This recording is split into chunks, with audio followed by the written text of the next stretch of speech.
tigers and so on. Those animals were physically equipped to hunt. We've got pretty puny bodies. I mean, if you look at our fingers, there's nothing particularly aggressive about a human finger. And so we had to use our brains, and we had to cooperate.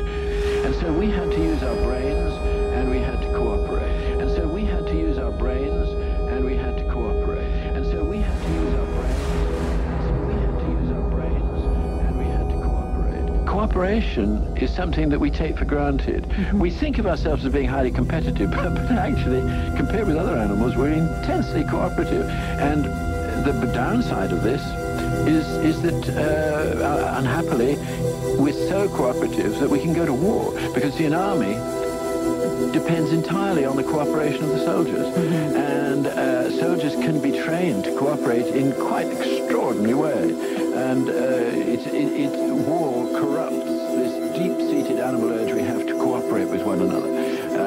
And that's the sad side of it. But the good side of it is that it enables us to live in great cities where we're wildly overcrowded and where most animals would be stressed out of their minds. But we can cope with overcrowding because we are so helpful and so cooperative.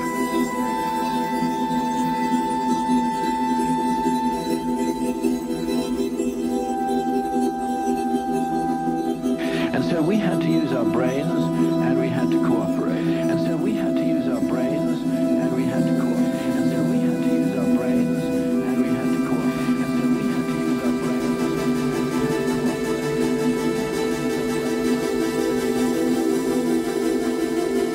and if you don't have an axe to grind, if you're not pushing something, if you're just interacting with people, you find them incredibly cooperative. Even in countries that are in serious trouble, the ordinary people just want to be friendly.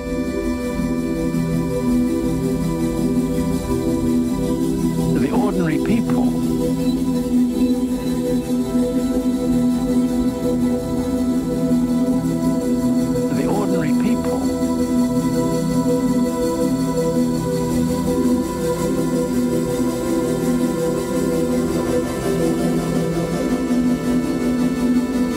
just want to be friendly.